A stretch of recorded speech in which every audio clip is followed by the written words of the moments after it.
Em 1507, um jovem monge chamado Martinho Lutero foi consagrado como sacerdote no monastério agostiniano de Erfurt, na Alemanha. Mais tarde ele relembrou que havia celebrado a sua primeira missa em clima de grande tensão e medo.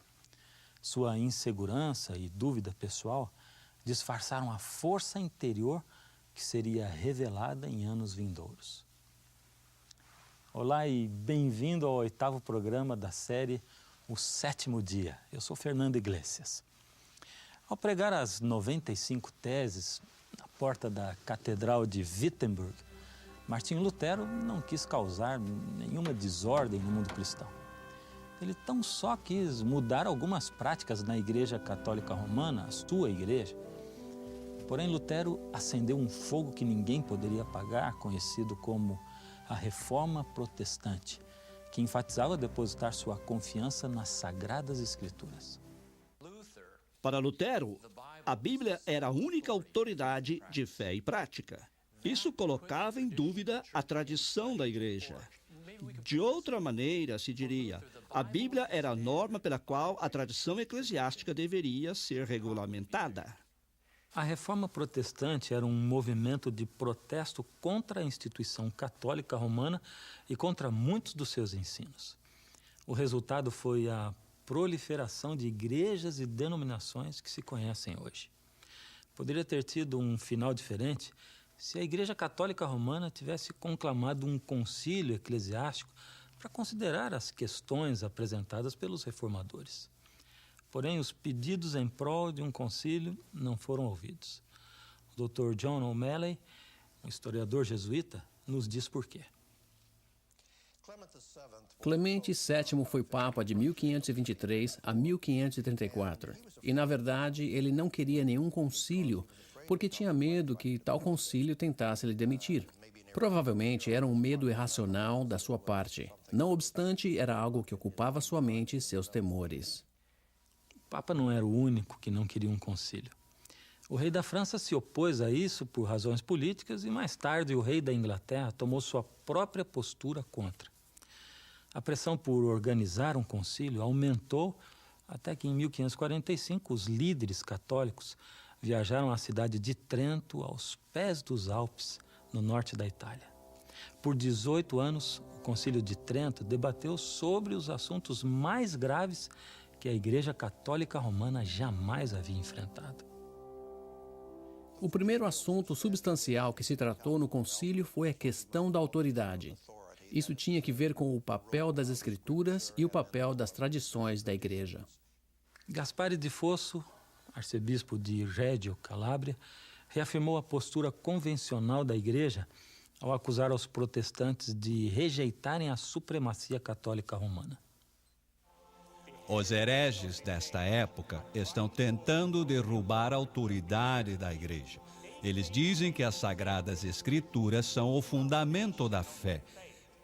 Porém, é a igreja, afinal de contas, quem tem autoridade sobre as Escrituras. A igreja é que nos dirige às Escrituras, as declaram divinas e as interpretam fielmente quando são difíceis de entender. O Concílio de Trento concluiu que a autoridade da Igreja descansa sobre colunas gêmeas, não somente sobre as Escrituras, como também sobre o que chamavam de tradições, a autoridade e a fé dos apóstolos que a Igreja herdou, juntamente com as Escrituras, formam colunas gêmeas que outorgam autoridade à Igreja Católica para ensinar. O Decreto de Trento relativou essa questão da autoridade. Começa dizendo que a fé ou a prática da Igreja está baseada no ensino e na pregação de Cristo e dos apóstolos. Esta chegou a nós de duas formas: a tradição escrita, ou as Sagradas Escrituras, e também as tradições não escritas, que se originaram no tempo dos apóstolos. Aí está a postura fundamental que ainda separa a Igreja de Roma da maioria das igrejas protestantes. Ao confirmar a autoridade da tradição não escrita, os bispos do concílio legitimaram muitos ensinos e costumes não bíblicos. No decreto do concílio não se menciona qualquer tradição especificamente. Porém, sabemos pelas abordagens que um dos assuntos que os bispos tinham em mente, por exemplo, era o batismo de bebês. Onde na Bíblia você encontra isso? Contudo, é uma prática cristã estabelecida. O ensinamento do credo de que Cristo desceu ao inferno. Também não está claro onde no Novo Testamento pode-se achar isso. E o que dizer da observância do domingo? Isso também não se encontra no Novo Testamento. E o que dizer do próprio credo apostólico? Hoje sabemos que não procede desde o tempo dos apóstolos, mesmo se os bispos de Trento crescem nisso. Esses são exemplos de traduções que preocupavam o pessoal do concílio. Eles sentiam que não podiam aderir somente às Sagradas Escrituras no sentido estrito da palavra.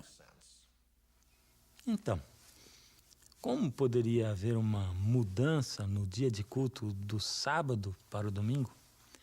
Para os bispos católicos romanos do Concílio de Trento, o assunto estava claro. O sábado, o dia mais glorioso da lei, foi mudado para o dia do Senhor. Não foi mudado por ordem de Cristo, mas pela autoridade da Igreja. Anabatista. Eis um nome que fez ferver tanto o sangue dos católicos como dos protestantes do século XVI. Receberam esse nome porque não acreditavam no batismo de bebês. E batizar bebê era prática normal entre os cristãos nesse tempo.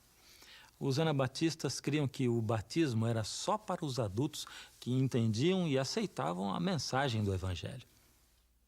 Desde o comecinho do movimento anabatista, em 1525, as autoridades católicas e protestantes o consideravam uma ameaça à ordem civil do Estado.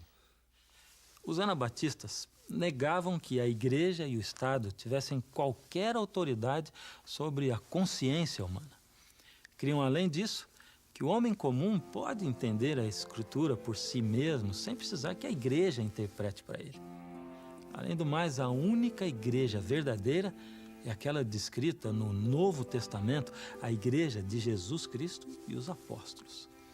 Isso era muito diferente do parecer católico romano e muito mais radical do que a opinião dos protestantes. Os anabatistas entendiam que o seu movimento renovador era uma tentativa de restaurar a verdadeira igreja sobre a base dos ensinos de Cristo e também sobre o modelo da igreja primitiva, como é apresentada no livro dos Atos.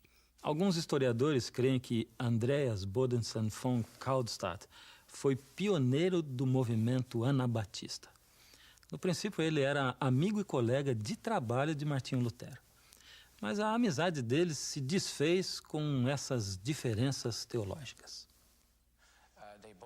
Ambos criam que era preciso depender das Escrituras. Lutero podia agregar às Escrituras tudo aquilo que não as contradissesse. Kaldstadt não agregava absolutamente nada às Escrituras. Sendo assim, Lutero podia aceitar qualquer coisa que a Bíblia não proibia especificamente. Por outro lado, Kaldstadt aceitava unicamente o que a Bíblia ensinava e nada mais.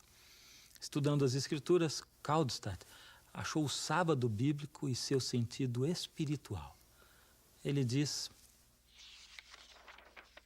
Guardar o sábado tem duplo objetivo. Em obediência a Deus, devemos repousar em paz, pedir a Deus a santidade e esperar recebê-la. Este repouso se efetua ao reconhecermos que a santidade provém de nenhuma outra fonte a não ser Cristo e que devemos ser santos como Deus é santo.